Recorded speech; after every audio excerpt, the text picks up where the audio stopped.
What's up, everybody, and welcome back to Dead Noise. I'm Chris, and thanks to the power of Zoom, I am here with a familiar face and friend of the channel, Mr. Folmzz, the mastermind of the Maryland-based alternative emo core band Heartbent. How you doing today, sir? What's up, bro? I'm doing great, man. Thank you for having me, dude. It's so great to do this again. Like, I know we talk online all the time, but like to be talking semi face to face, it's so much fun. I had a blast talking with you and the band about a year ago this time last Yeah, year. So to be able to do it again and talk about all the amazing things you guys have been up to this year is I'm very excited.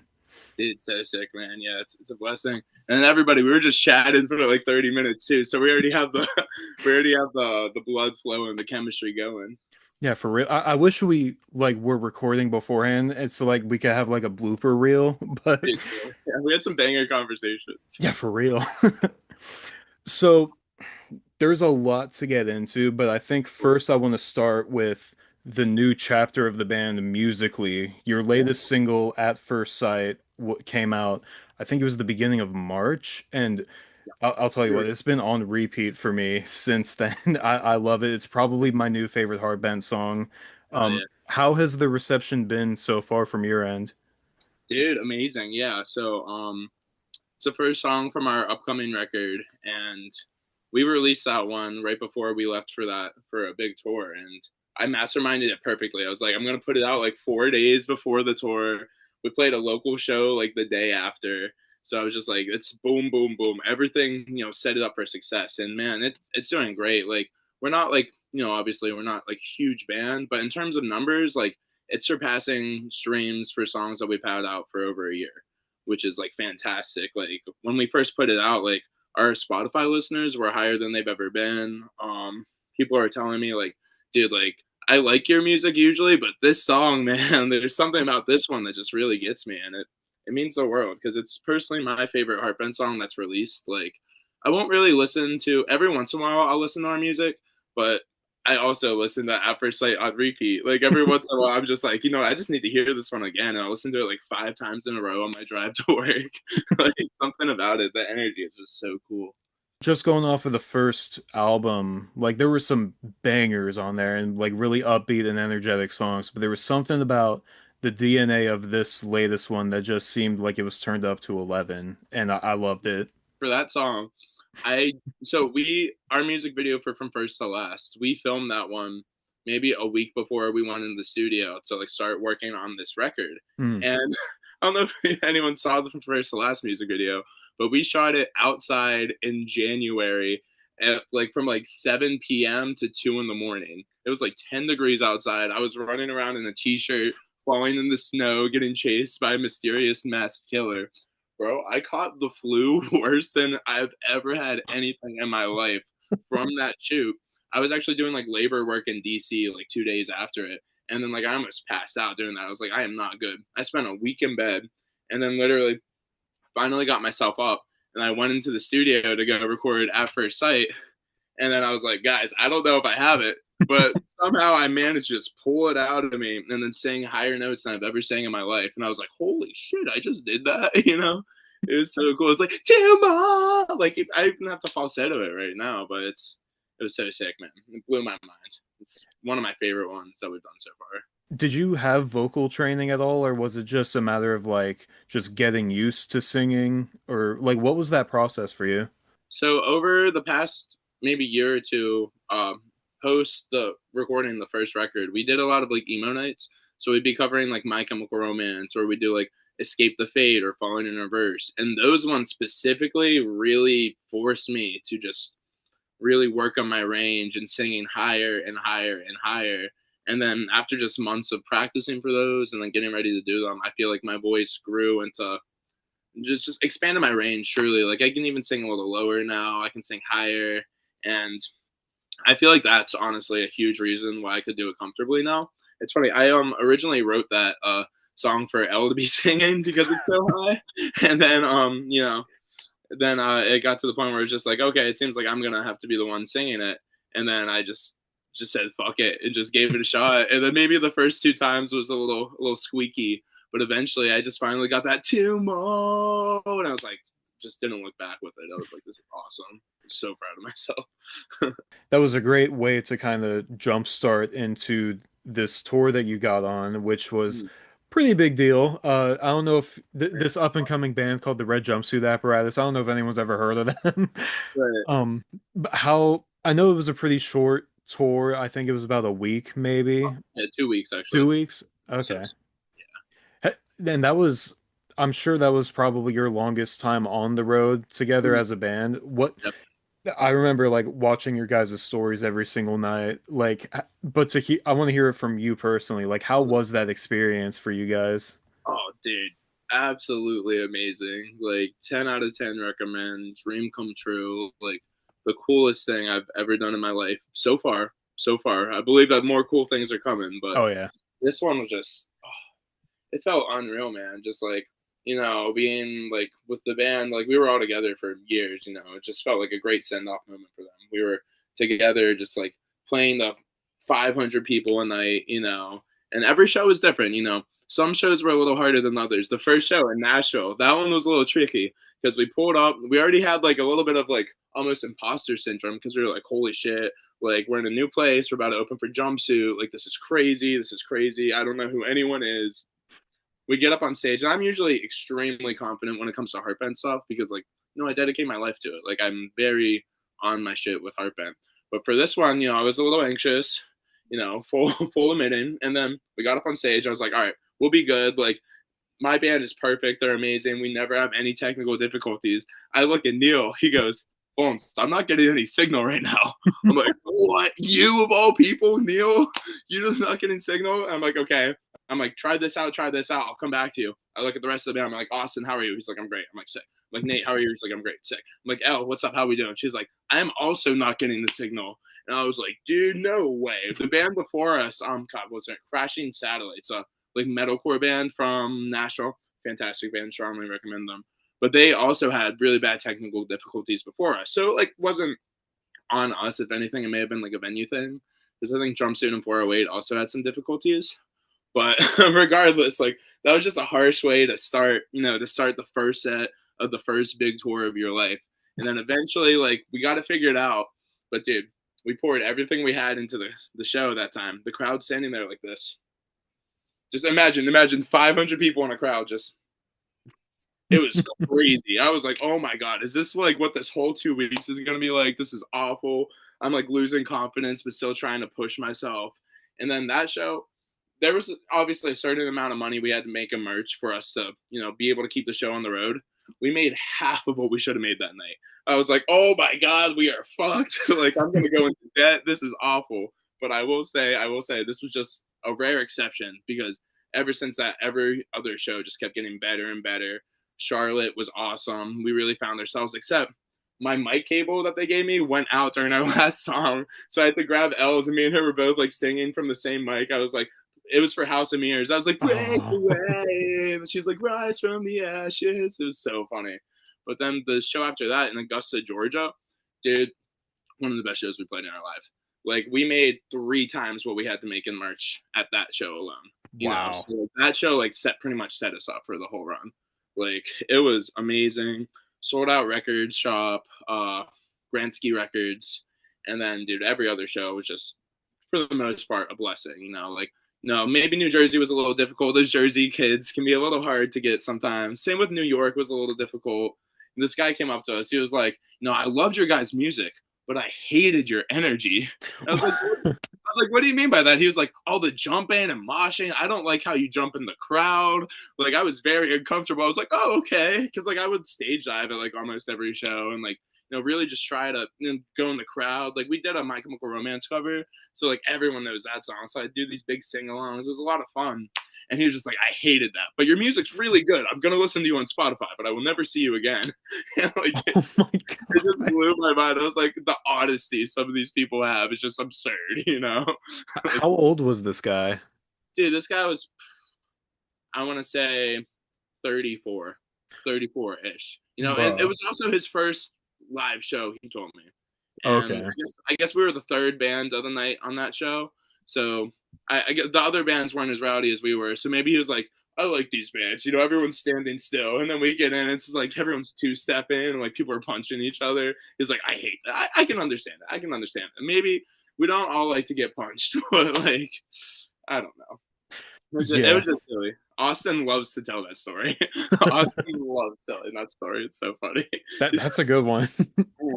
Um, I'm so glad you mentioned the Charlotte show because I remember specifically watching. I think Nate went live during that show, Oh, probably. and I was so mad that I couldn't make the drive to that show. And I was like, man, so I'm literally just laying in bed watching you guys on Instagram Live. And I'm Yeah. like, fuck, that looks like so much fun. Dude, it was a really good one. It was like we like really because the first night we didn't do the My Chemical Romance cover. We were playing an unreleased song because we were Mhm. like, this will give people something to look forward to. But then after how brutal Nashville was, we were like, no, we need to we need to cover My Chemical Romance. It was Nate's idea to put it third in the set too, which was a really good idea. I feel like. Yeah. And then, dude, after the MCR song, like that really hooked all the audience in because a lot of the people didn't know who we were. Like maybe they checked this out. Like some of them, obviously, we had fans in every city, but like some of them had no clue who we were, and I feel like that's just a great hook. Like, hey, I'd always be like, I know you motherfuckers know this song, and Oh just playing yeah. "I'm Not Okay," dude. Oh, banger. It's such a great song to cover too, because it's so it like not only does everybody know it, but of all of their big hits, that's probably the best one to do in a live setting because it's like the most energetic, the most upbeat. Oh, Um, yeah, I remember looking at the crowd on Instagram Live because I was like, hopefully, I was praying that that would be like a good like response because I'm very biased when it comes to my home state, and oh, I was like, man, I can't be there. Everybody else better show up and show out. I did have a friend I think you guys played Richmond, Virginia. It was yeah. somewhere in Virginia. I And had then a that friend was of mine at that show, and I was telling her, I was like, bro, stay for Heartbent. Show up early for Heartbent. oh yeah, dude, that one was one of the best shows we've ever played. The one in Richmond was fantastic. We love Richmond. It's like a home away from home. We actually just hmm played there this past weekend, and dude, that show specifically was oh my god moment because we've always played the Canal Club upstairs doing emo nights. They'd always be packed, hundreds and hundreds of people, but we'd never done like an original Heartbend set to that many people in Richmond. And just to be able to do that was just like such a full circle moment. Like we had people coming up saying like, "No, we caught you guys at your emo night last year, and always wanted to see you play originals." And then we saw you were on the Jumpsuit tour, and oh my god, you guys stop doing the emo night, just keep doing your original music. I was like, totally. Like the emo nights are just a good way to fund the project sometimes. But Oh yeah.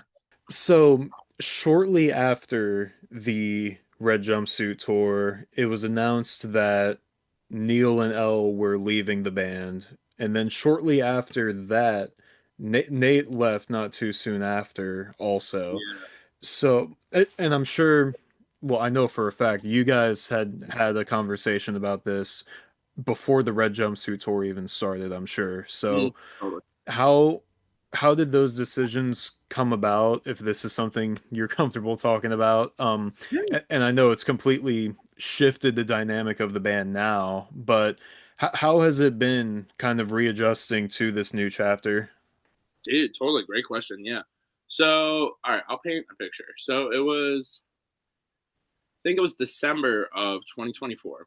And then I was at a point in my career with Heartbent where I was like, I don't know if I can keep doing this, if I'm being honest. Like I was like so burnt out. I've always ran a majority of Heartbent. Like everyone always, does their things, but in reality, I was doing a majority of things. And then like I just kinda had it. I went to practice one day. I was like, guys, like, I don't know if I can keep doing this anymore. Like, I think I have one more album in me, and then like I think I might be done. And then if things don't change. And then Neil and I were just like, well, it's good that you said that because we were actually been talking ourselves, and we think that we are going to want to step away from the project in the summertime. And Neil wanted to move to Nashville. He has a girlfriend in Nashville. He's moving. Well, he's actually over there now, which is cool. We're about to tour in Nashville next month, and we're gonna be hanging out with them, which I'm stoked on. But he's going for his girlfriend. He loves music, but he's more of a studio guy. He's a total homebody. He wants to be like more. His dream is to be a studio musician. You know, Hmm. he's going over to Nashville, or he's in Nashville. He's going to be taking classes in the fall and just doing his whole thing. So basically, Heartbent wasn't his end all. Elle was pretty much the same thing. She's young. She's like, no, I don't really fully know what I want to do. I need to lock in and start making money. And Heartbent, it's hard, like we don't make money from Heartbent. Heartbent, it's very self sufficient, which is amazing. Like it's not like I'm like, hey guys, I need $400 for us to put the song out. It's not like that at all. Heartbent's totally self sufficient, but we're also not like really making money off of it. Like when we're on tour, like I use it to pay for everybody's hotels. I'll give everyone like a food per diem, give myself a food per diem. And actually on the jumpsuit tour, I was able to give everyone a little bit of money at the end because like we did pretty good on the tour, which is awesome. But in reality, it's like how Heartbent is now, where you're not going to get rich off of it. You're not going to be able to like support yourself, which is totally cool. She had to kept taking off time from work, and her heart just really wasn't in it anymore, is what it felt like. Totally fine. We've been doing this for years. People grow apart musically. It's totally fine. Austin and I were very driven by it. We're like, yeah, Heartbent's like our thing. Like, I'm gonna be doing it till I'm dead. And then they just, didn't feel that way, and there's no problem in that. I'm super stoked on them. Love them both to death. And then we talked with Nate, and he was like a little wishy washy. He was like, yeah, like I might go if they go. I might stay. I don't know. I was like, okay, that's fine. And then we did, funny enough, like maybe like a month after this conversation, I get the email. I'm like, hey guys, we just got offered a tour with Red Jumpsuit Apparatus. Do you guys want to do this? And they were like, yeah, totally, let's do it. And I was like, okay, awesome. So in my head, I'm like, all right, we're gonna do this tour. We're gonna see how it goes after that. Everyone I'm talking to, like in my close circle and our friend circle, is like, dude, you guys are gonna do this tour. They're not gonna want to leave. I'm like, yeah, you're probably right. So I was just like, wasn't even really thinking about it too much. In the back of my head, I was like, all right, I should probably prepare. But honestly, I was so hyper focused on the tour. I was doing so much planning, so much this, that, and the other to make sure everything worked out well, which it did. I was very proud of myself. But, so I was too locked in on that. And then we get back, we all had an amazing time together. It was fantastic. We had lots of fun, made lifelong memories, made lifelong friends. And I talked to them. I was like, it was like maybe 2 weeks after. I was like, hey, like, is this still where you guys are thinking? Do you guys still want to leave the project? And Neil was like, yeah, I need to, like, the timing sucks, but like, I need to start my career pretty much. And I was like, totally, man. I get it, bro. No problem. And then Elle was pretty much the same thing. She was like, yeah, if Neil's going, like, I'll probably go with him. This and the other. I'm like, okay, word, no problem. And then I asked Nate, and then he was like, yeah, like, I think I'll stay around and I'll play lead guitar. I was like, okay, cool. Whatever, I was stoked. And then we made the announcement post saying that they were leaving.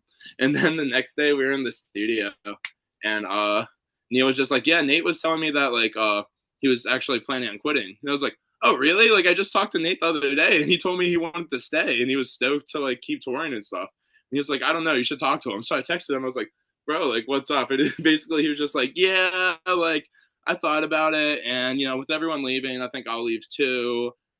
He was saying that he doesn't really like the emo music thing anymore, and he wanted to focus on, like, Latin jazz, which is actually kind of what he's doing now. I think he's like performing live with like a Latin jazz group. So that one I was like, oh, okay, cool. So we were literally in the studio, and my producer Eric, he's like an unofficial member of Heartbent, and he was just like, oh my god, I think you guys just killed Folmzz, because I was sitting there like, oh, what am I gonna do? He was like, you guys just said the second tower has fallen. You know what I mean? And I was like freaking out. I was like, what do I do? But then, I mean, everything worked out in the end. So like they left, which is fine. Like we all hung out like shortly after. Like we did a send off party for Neil, and we did it was also like a co-birthday for me. So it was cool, man. Like I have nothing but love for all of them, which is like super sick, because I feel like a lot of band breakups end really bad, and it's just like, oh, fuck you. But like for them, it's just like whenever I see them, I'm like, what's up, dude? How you doing? You know what I mean? Like I'll be texting Neil. I'm like, hey man, how's that show going? So like I'm just stoked that like we're also friends, and then like it'll be cool because it'll like leave. We've talked. We were like, yeah, maybe in the future, like we can get you guys back, and we'll do like a limited little run for the record where we'll play the debut record in its entirety. And like they love the idea. Like it's super sick. I'm stoked. So that's that with them. And then basically like the next 2 months, I'm not gonna lie, I got like really depressed after that, because I was like, oh man, like I knew it was coming, but I didn't fully think it was coming. and it was like right after that giant high of an amazing tour. We were talking about post concert depression. It was like basically like that, but it was just like the best 2 weeks of my life, and now it's just like fuck. I feel like I have nothing. Like everyone left. Like I have this amazing record that Neil and I wrote, and it's so good, and I'm just like trying to figure out what to do with it. But back in December, we were talking with our friend Eyes. So the day after the day after Neil and Al told us that they were planning on leaving, Austin and I were driving to Pennsylvania to see Under Oath, and we were on the phone. We called Eyes because he's like our best friend. And we are like, dude, like they just told us they're leaving. We're not really sure what we're gonna do. Like blah blah blah. And then after an hour of conversation, he's like, why don't I just join the band? I'm like, blew my mind because he's like my best friend in the world. Like we are so close, we're so tight. We're like he's like one of my like friendship soulmates pretty much. So just that seems perfect. We've talked about like making our own project anyway, just because we like hanging out with each other so much. And then he brought that up, and I was like, dude, honestly, like that's perfect, because like it's not like because like he'll even say he's not replacing Elle at all. Elle is irreplaceable. She brought her own thing, so talented. She was great, but he's adding something different. You know what I mean? Like now we're kind of going more on the heavier direction. He's a great screamer. So we're gonna. I didn't send you any of the heavy songs, but we have some really, really good heavy songs on this upcoming record, where it's just like me and him are doing these crazy back and forth screams. And he's a great bass player. He's a great singer too. He's a really good singer. So I'm very excited to just fully go in with him. We just actually announced that he's like a official member now, after like 6 months of talking about it. We wanted to get a couple shows together just to make sure. And yeah, dude, he's a perfect fit. We're very excited. Well, it's really smart to do things that way because, like you said, you guys had the conversations, and this was something that it was already taken care of basically before you guys even went on the road with Red Jumpsuit, Mm, except for like replacements, of course. yeah, But that's the way to do it. And like you said, I'm so glad that it ended on good terms with all of you guys. Because personally, I love all of you guys. I think you're all great. And like to yeah, see your guys' friendships continue to be what they are, I think is fantastic. And like you said, it also leaves the door open to maybe doing something again in the future. Because you see all the time, like it's never like that. It's always animosity on both sides. yeah. Just recently, the Foo Fighters, like they just kicked their drummer, and he's like, "Oh yeah, I didn't know about it until you guys knew." Dude, yeah, I know. Eric was telling me about that in the studio. I was like, oh my god, crazy. Yeah, but you guys definitely did it the right way, and I'm excited to see what comes of it in the studio and hopefully on the road. I still need to see you guys live. Yeah, I've been trying to keep up with your guys' stories, and everything I've heard sounds amazing. But I still need to experience it for myself. I will say, man, Heartbent shows there's nothing like them, especially like this new lineup we have. We just did a run this past weekend. We just some small shows. I booked us a very small run just to see like how this lineup is. So it's like Eyes as the full time bass player and co-vocalist, Mhm. and then we're trying out our two friends, John and Javi.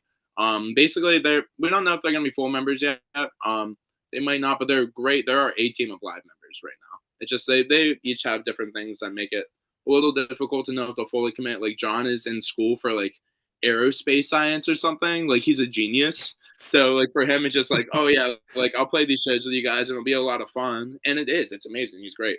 But it's just like I don't know if I'll fully be able to commit to the band. And I'm like, that's totally fine. Like honestly, I'm kind of building a roster of guitar players anyway. Yeah. And then Javi is he's amazing. He's a shredder. And I do have a feeling that we will get to the point where he will become a full time member, but I want to give it like a couple more months, like on the road, and just like see how our dynamics are before like making that announcement or asking him if he wants to be a full time member. But as of right now, it seems like we're probably heading that way, which is cool.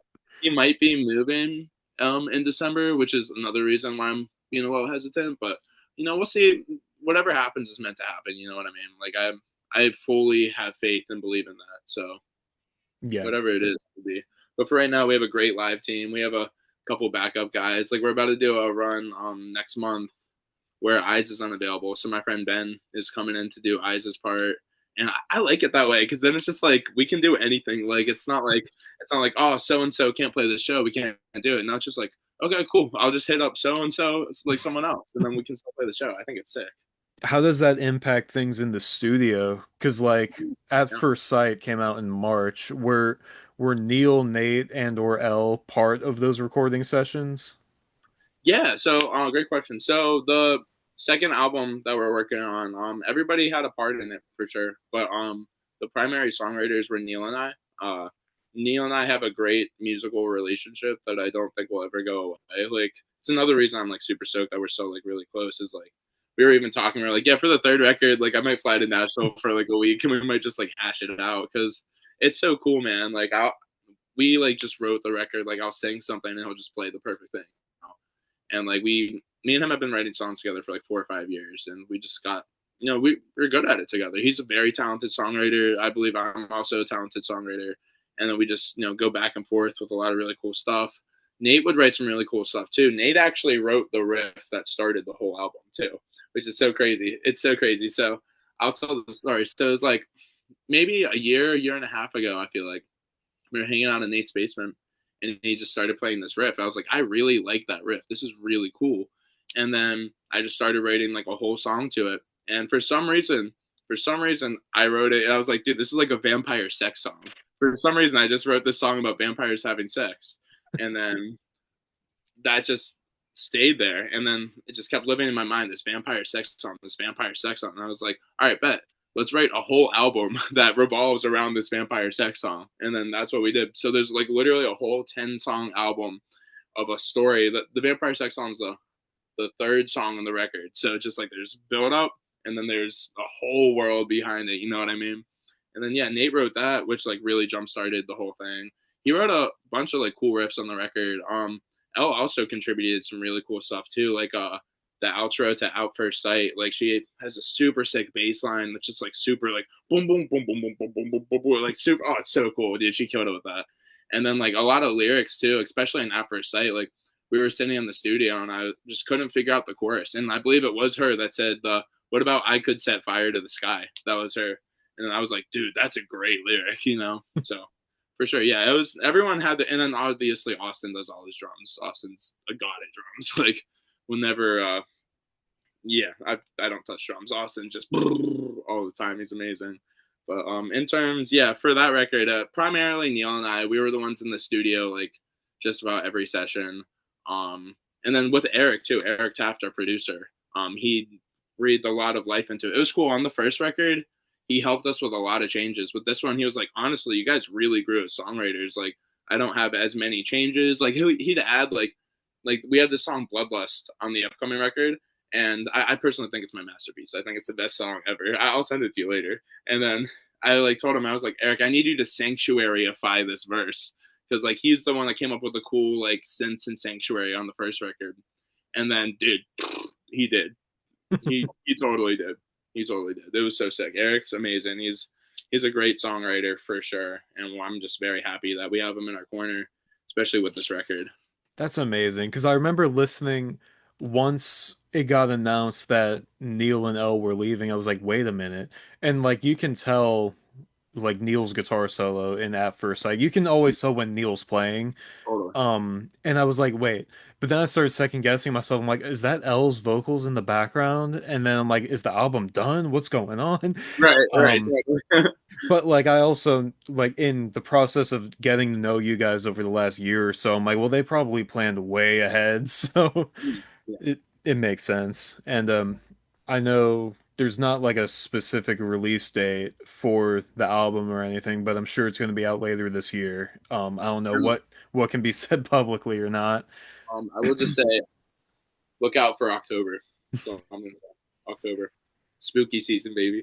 Hell Perfect, yeah. perfect month for an album about a vampire couple.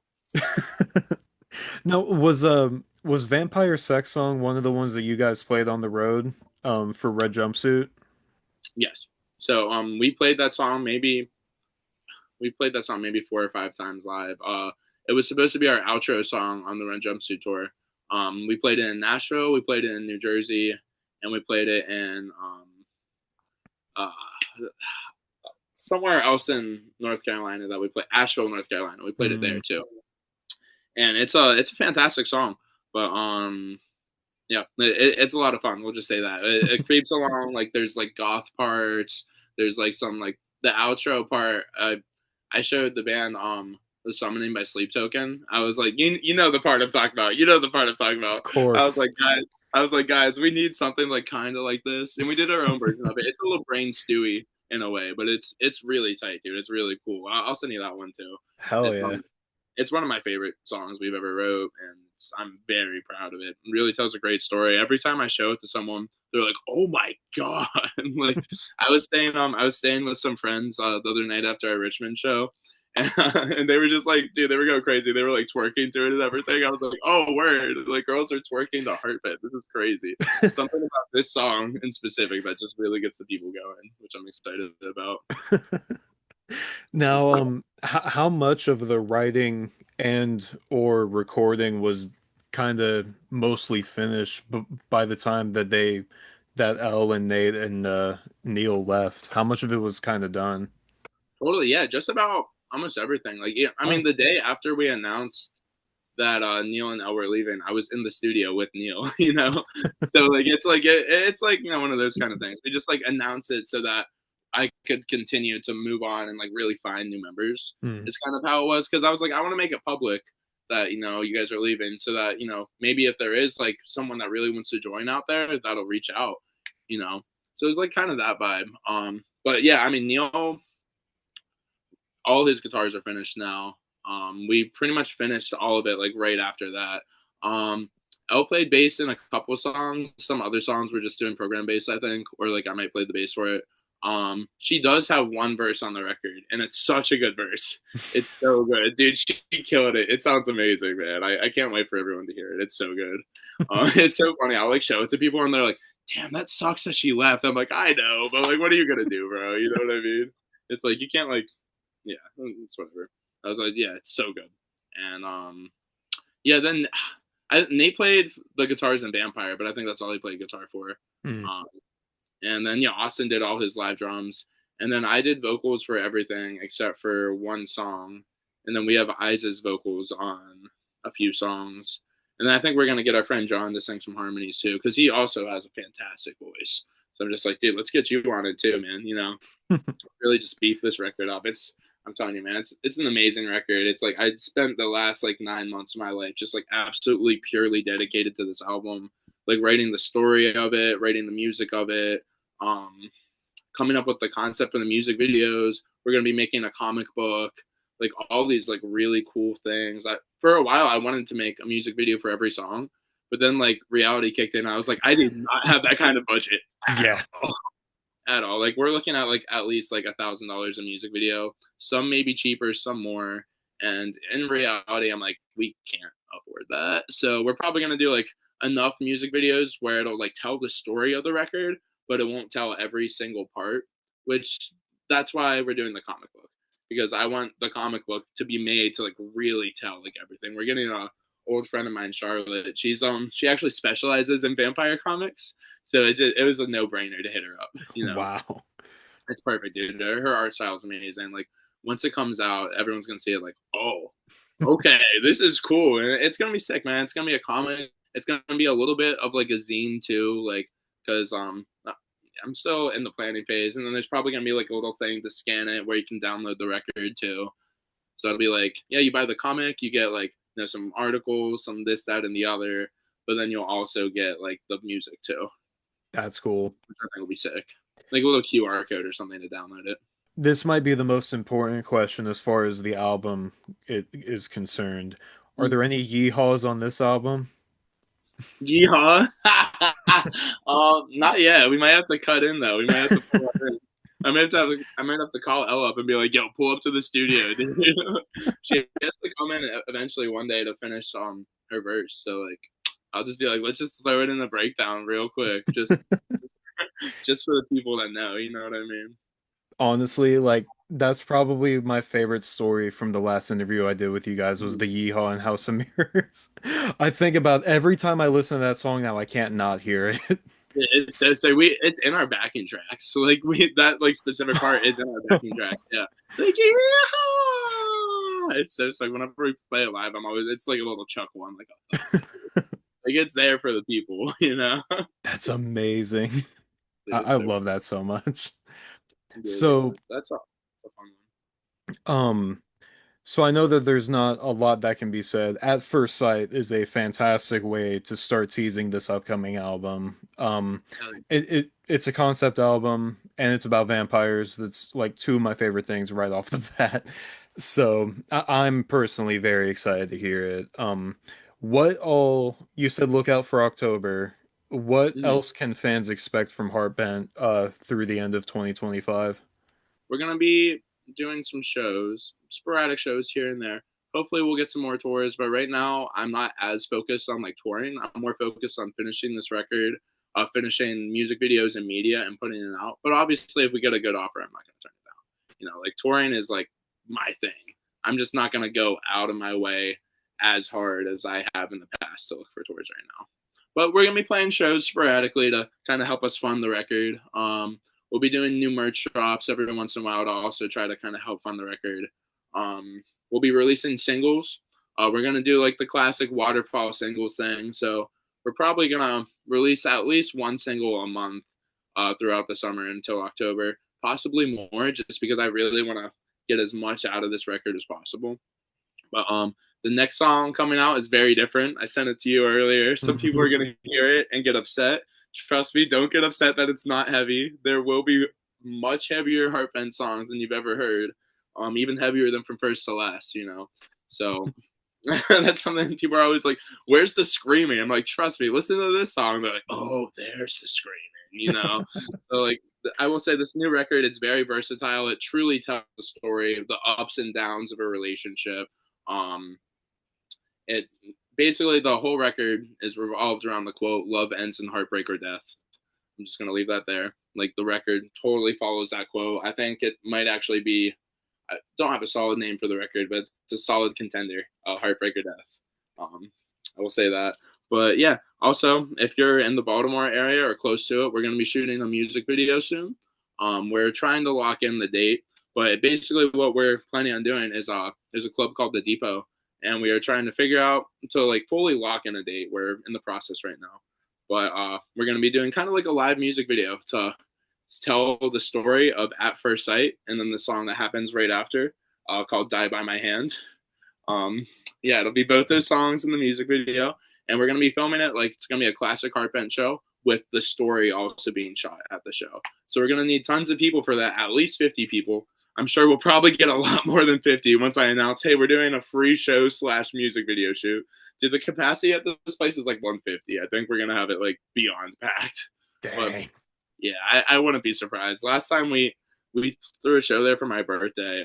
I love the Depot. It's like it's so DIY. There's no stage. It's just the floor. It's the first place in Baltimore that ever gave Heartbent a chance. So like as we continue to grow and grow and grow, I'm always gonna try to at least do something once a year there. Hmm. Kind of like how Turnstile will play at the Auto Bar still, you know. Even though I mean, obviously not to that extent because we're not Turnstile level, but who knows? Right. Maybe in a couple of years we could be, and we're still gonna be doing stuff at the Depot just because, you know, I just we wouldn't be where we are if we weren't given opportunities to play there back in the day. Like in 2021, when we were just four kids that had no idea what we were doing, just playing like pop punk songs, like we really weren't that special. But then they believed in us, and I mean, we haven't stopped. And now I think we're really on a great path to becoming like I don't know. I just have a good feeling. You know what I mean? I do Especially too. Just as a fan, like on the outside looking in, I have a lot of faith in you guys, and it seems like you guys are on the right path to doing something really big, especially with this upcoming album. I can't tell you how excited I am for it. yeah, that's awesome. And when the shows start rolling in, I know you guys are in Maryland, but if you guys come a little further south to the Carolinas, or Yeah, if we there's need a to. or We if need to. there's a show in Virginia Beach, I could probably make that drive depending on when it is. But yeah, we definitely gotta make something happen for sure. Dude, I'd love to. It's like I said, touring isn't my priority right now, but I do Mhm. really want to go back down south to North Carolina. For some reason, Charlotte, we have a lot of fans in Charlotte just from like Spotify, Spotify tells us where our listeners are, and Mm. like Charlotte is like one of our biggest cities. So I know Charlotte's a little far from you, right? It's about 4.5, 5 hours. Oh yeah, that's pretty far. That's pretty far. It But depends on the traffic. you're more coastal, right? Yeah, I'm in Jacksonville, so like Wilmington is probably the biggest city that's like the closest. It's about an hour, hour and a half away from me. Myrtle Beach is about 2 hours. Virginia Beach is three and a half. Mm. But yeah, Wilmington has a lot of cool DIY spots like what you were talking about. We Like love DIY, especially yeah. We'll play anywhere. Like in Baltimore, we are very specific about what we do because we have a very established fan base. But mhm. like anywhere other than Baltimore, we will play anywhere to anyone. You know what I mean? Yeah, absolutely. I can think of a couple decent spots in Wilmington that I think you guys would do really well at. Dude, yeah, send me them. I will literally add them to our list. And then I once I get told back in booking mode, I'll start writing them down. I Send some told emails. Eric Raven in March Mm. when I saw him, I was like, next time you come down here, you gotta bring the boys in Heartbent with you. Yeah, And shout out Eric. he seemed down for it, so I don't know. Totally, totally. We always talk about hitting the road together. I think we've done one show together, which is actually kind of crazy. We've only done one, but yeah. Well, I have no doubt that Heartbent and Eric Raven will be doing a lot of shows together in the future. Hell Hopefully, yeah. some runs. I have no doubt that we'll do like a couple coastal runs in the future. It makes a lot of sense. We're Oh good yeah. friends in our style, especially like when we go into the more vampiric element. Like, dude, our clothing style has changed too. I'm not sure like how obvious it is from just like posting on Instagram, but like we used to just wear like, especially me, I used to just wear band shirts when performing in a beanie.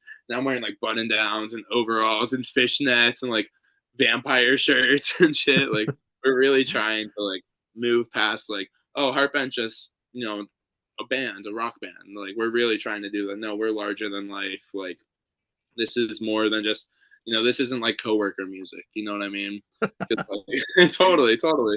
Like it's just like it's not coworker music. We're like a real established professional band. We're just on the upcoming element right now. Yeah, I think that's a great move too, because like obviously music is it's it's what you hear, but also what you see in a live show does matter and it carries a certain weight. So like even bands like the Funeral Portrait, they have a very specific look. Motionless in White, Yeah, they have a very specific look. love it. Wednesday 13, he granted he probably dresses like that all the time just without makeup, but he has a Yeah, very specific look. So totally. so to have your own aesthetic as a band, I think is a really good move. Now I know for a fact we're gonna make something happen in October, and we're gonna talk all about the upcoming album when it gets once it's out and when things are closer and people can hear it. Yeah, 100%. So I do have another speed round for you because I Yeah. know I had you guys on last year, so I had to do something a little different this time around. So I did this with Lee from the Funeral Portrait last month when I interviewed him. It's I got a game of this or that, and I'm gonna make Yeah. you. This might be hard for you because I'm making you choose between two different Heartbent songs or releases. So Okay. the first one, I Swear or Take Control. That's crazy. Those are two. Oh, those two are so popular. People love those songs. Mm, I'm gonna say, man, that's crazy. I might say "Take Control" just because I like the energy of that one a little more. I swear it's very emotional, and Mhm. like sometimes I be crying when we play that song. And "Take Control" is just kind of like a fun, sexy, like "Take Control." Yeah. So I think I will choose that one out of the two. But I swear it's right there. It's right. I love that one. Poser Party or Addict. Man, the deep cuts, dude. I will say, okay. So as you know, like guerrilla marketing is a huge thing for me and Heartbent. Hmm. So me and the new lineup the other day, we went to see Pierce the Veil at Jiffy Lube, and we were passing out, dude. I had hundreds of stickers, hundreds of like little rubber bracelets, lanyards, and flyers for the festival we were playing in Richmond. Dude, we passed everything out. It was insane. Like we got so many followers, so many new fans. But then I was walking around the venue, just like kind of hanging. I was actually just walking to the bathroom with my friend group, and there was a guy in the merch line. He was like, "Heartbent, Heartbent." I was like, yo, what's up, man? That's me. And then he was like, dude, I love your song False Hope. And I was like, what? False Hope? That is such a deep cut, man. Like I was baffled. Like we had it's really cool. We're getting to the point where every show I go to, I'll keep getting recognized more and more. And like this was probably like the eighth person to recognize me in the day. And then most people were just like, "Oh, I saw you in the jumpsuit tour," or "Oh, I love it at first sight," or something like that. You know, like great things to hear. But then I heard "False Hope," and that one really stuck with me. I was like, "Wow, this guy's a true fan. Like that's crazy." But all right, sorry. Back to the question. I will choose the Poser Party EP because I don't think the Addict EP is very good. I could not sing that. I was like, "Baby, I'm an addict." Like, we might redo it. We've talked about redoing it for the 5 year because the 5 year is coming up, but I don't know if we will. That's just more money to spend on like an old song. Facts. I'm very biased towards Poser Party too because it's more of that pop punkish energy. It also came Totally. out the day before my birthday, so like there's that too. Oh, sick. What did it come out? Oh, is your birthday November 4th? 6th. November 7th. Oh, okay, okay, sick. For some Um reason, I thought the record came out. Yeah, totally. That's so sick. it's so funny you mentioned False Hope because that was the next one. False Hope Oh, really? or Jump Off. You jump off, yeah, totally. Jump off every day. Out of those Nice. two, totally. Uh Because that one, oh, that energy is so good in that song. Like that's our on that was our encore song for the longest time. Like if we got an encore, we just play Jump Off, and then like the people would just lose their. I don't think it's a very well written song, if I'm being honest. I don't think it is at all. But I think the hook is just so good that it keeps mhm. people going back to that. The chop off, chop off. Like I would genuinely redo that one. That's a fun one. It's a really fun one. Yeah, I love that one. Um from first to last or Agony. Mm, I'm gonna say from first to last because when we perform it now with Eyes, he puts the bass down, and me and him just do like a really sick co-vocalist thing, and it's so sick. It's so fun. I love performing that one with him.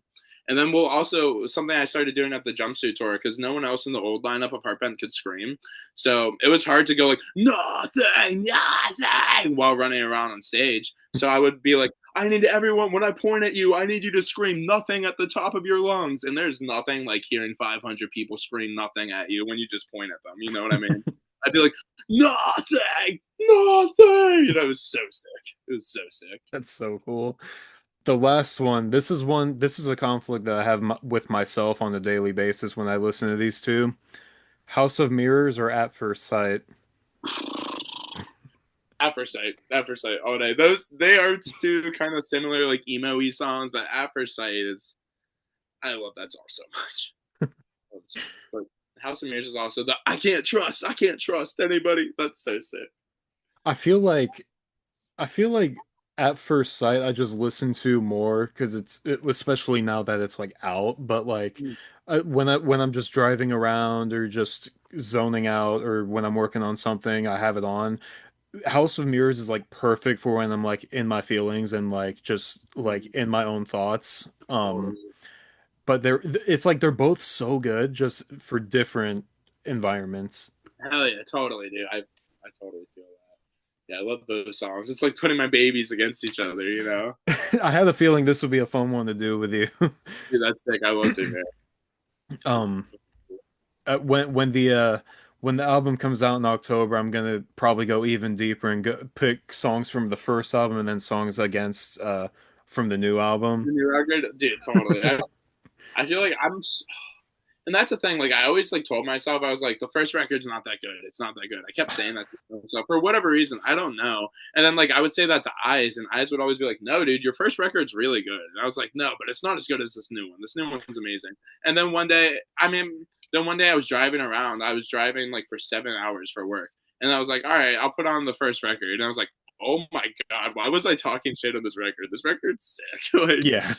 I think I was just like, I think maybe vocally it wasn't as good for me. I think is where my head was. Like I wasn't as good of a vocalist, but like it's a great record. It's fun. There's some good hooks, like lots of bouncy moments, emotional moments. Neil, everyone had their time to shine on that record. I feel like. Oh yeah, absolutely. Totally. And it really felt like fleshed out, like it's not a concept album, but it's just a fully fleshed out release. And you don't see a lot of bands, especially like smaller bands, really do that anymore, which I think is what I like about it so much because it reminds me of like, for example, the Funeral Portrait, their newest album, Greetings from Suffocate City. It's like it takes me back to like hearing Sing the Sorrow or Mhm. American Idiot or The Black Parade. It's like it's a fully fleshed out idea. It's like every song flows into the other. And I feel the same way about the first Heartbent album. It's such a modern throwback. It was just so fun to listen to. And I can definitely see what you're saying though about like kind of getting tired of it because like after a while it's like everybody gets listener fatigue. But like Mhm. when I go a while without listening to it and I put it on like when At First Sight came out and I hadn't listened to it in a while, so I just put on all of your stuff at once and I was like, oh Jesus, this is even better than I thought it was, and I loved it when it came out. Right, totally. Yeah, I know. That's literally how I felt the other day too. I was like, "Fuck, it's actually a really good record." It made me stop. I think it's just, well, because the funny thing about that record is like we wrote all those songs like 3 years, 4 years before it actually came out. Like those songs, like "Take Control," we wrote in 2021. Summer of 2021, and same with a lot of the other songs on that record. So we were just living with them for so long that it's just like I was just like I just don't like these songs. I don't want to do these songs anymore. Like we'll play them now, like live now, and I'm just like, all right, we're still playing these songs. Like they're great songs and they're so fun, but I think I've just been doing it for so long. It's just like ready for the next one. Versus like when we play like At First Sight or we'll play like Vampire Sex Song, and I'm like, oh yeah, dude, this is sick. Like really just getting into it. But the other ones, I mean, I could do them with my eyes closed, speaking. You know what I mean? Like, just like, oh, so easy. Just break away. Like, it's so fun. I remember you saying when the album came out last year, I don't remember what song it was in regards to, but you were doing an Instagram live, and I don't know if it was Sanctuary or I Swear or something, but you're like you specifically said I wish I could have done more with it vocally, and I wish for the life of me I remember what song it was. But like when I heard At First Sight, I kind of went back to hearing you say that. I'm like, well, shit, he can do whatever he wants now. Dude, totally. And that's kind of why I have a hard time listening to the first record sometimes, is just because I'll listen to it, I'll be like, man, I could have sang this so much better. Or like I'll listen to them and like feel like I didn't put as much passion into it as I should have. Because, Mm. I was like, I remember back then I was just like so anxious. I was like, all right, we're putting all this money in this record. Like, this is kind of like our thing. Like, I was like, I'm the band leader. What's going on? I have no idea what I'm doing. Like, and I still don't. I've just been doing it for a while where I've like kind of learned what I'm doing, but in reality, I still have no idea what I'm doing. But like, I was freaking out. I was like, these songs are going to be heard by thousands of people. Oh my God, everyone's going to think my voice sucks, like blah, blah, blah. And I would just get in my head. And then now it's not like that. I would just like really just lock into the characters. And like, dude, in the new record, you'll be able to tell like there's like certain parts of it where it's very charactery. It's almost like Mm. the character's singing. Like I'll sing in like a different voice that isn't my true voice. And then people are just like, dude, that was sick. At first I was like, are people gonna hate this? This is kind of weird. And then like I'll show it to my friends, they're like, what is that? That's awesome. Like, all right, cool. They like the character voice sick. It's very like dramatic and like feel type shit a little bit, like it's say the least. Like my friend Jake, he used to produce this. I sent him Bloodlust. He was like, okay, Ronnie Radke in the verse. I was like, yeah, a little bit, Oh, man. A little bit. I was doing like a whole like it was very just dramatic and just like character driven, and everything might not be perfect, but it's imperfect in the perfect way, if that makes sense. Like oh yeah. that's what I love about like bands like The Used, like on their like early records, like the self-titled, like Bert's voice would like crack, and like it's not supposed to crack in a perfect world. Like that should be erased, but like that crack in his voice is everything, because it really just shows like the genuine feeling and the rawness. And that's what I love about music. And like, I'm just trying to really get that genuine, like At First Sight, like two more, like that right there, like just trying to really just get the harsh, clawing feelings inside of you out into the record. And it's like, it itches my brain in the perfect way. Like when I listen to other bands doing it, I'm like, I need to do that. Even if no one else likes it, if I like it, then I'm fine. Oh yeah. No, well, that's how bands like Senses Fail and Man Overboard. That's kind of what what made me gravitate to them was that imperfection. And Totally.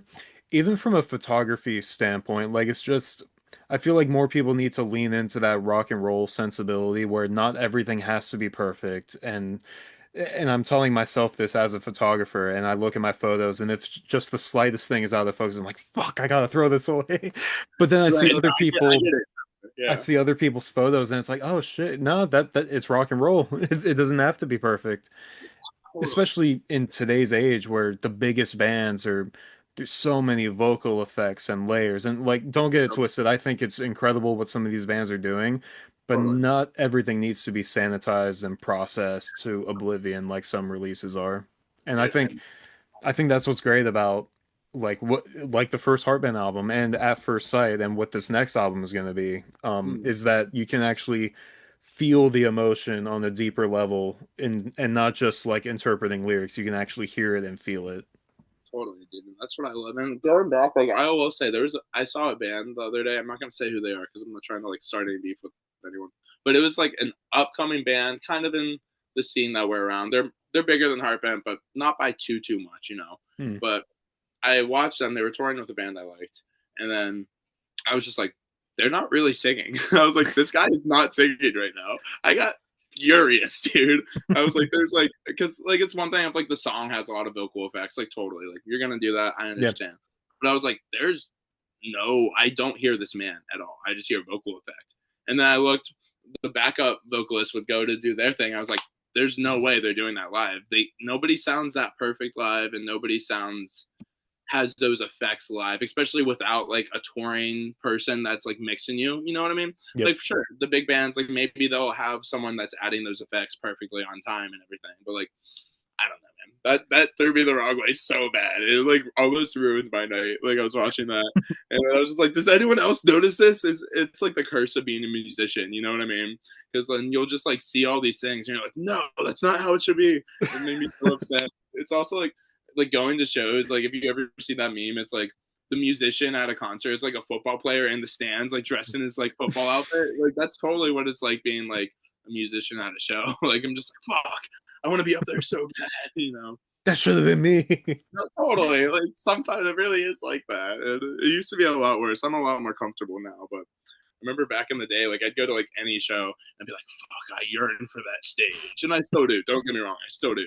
But it's just like now I'm just like, okay, well, my time will be whenever it is. Let's just enjoy the music, you know. For this go around, this was everything that I had planned for this interview. Was there any closing message to any Heartbent fans watching? Honestly, anyone who's watching, thank you. I love you guys so much. The support that Heartbent has been getting lately is just blows my mind. You know, this is like it's my life's work. It really is. Like I dedicated my life to Heartbent. Like I've made so many sacrifices like throughout the past 5 years for Heartbent, you know, like in my personal other career, like I in jobs, you know, I really said Heartbent is my career. You know what I mean? Like I Hmm. just like everything else doesn't matter. Heartbent matters.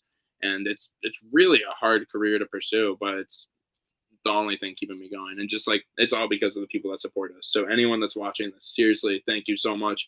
Reach out to me anytime if you're ever going through anything. I'm on my phone religiously. So if anyone ever needs to talk about anything, just send me like a DM on Instagram and I will respond to you. And like just genuinely so appreciative of everyone. And guys, we got a lot of cool stuff coming. So please keep your eyes and ears out, you know. Hell yeah. I can't wait to do this again in October when the album's out. This is gonna be Yeah, so much sister. fun. Sister. And hopefully like we'll have like a time where we're coming through your area and we can just like hang in person. And like we don't even have to do something like this. Just for a hang would be so sick. Oh, yeah, for sure. Yeah, If a show in Wilmington ever comes up, there's a couple cool spots. We could definitely hang out somewhere. That'd be awesome. yeah, I'm gonna write down Wilmington again. Just because just for the back of my head, whenever I'm booking stuff, I'll reach out to you too and be like, "Hey, do you have any suggestions on some venues?" Hmm. Just because I feel like we'll play anywhere. Like I think we just booked like a sporadic house show, you know what I mean, in Richmond on a Wednesday.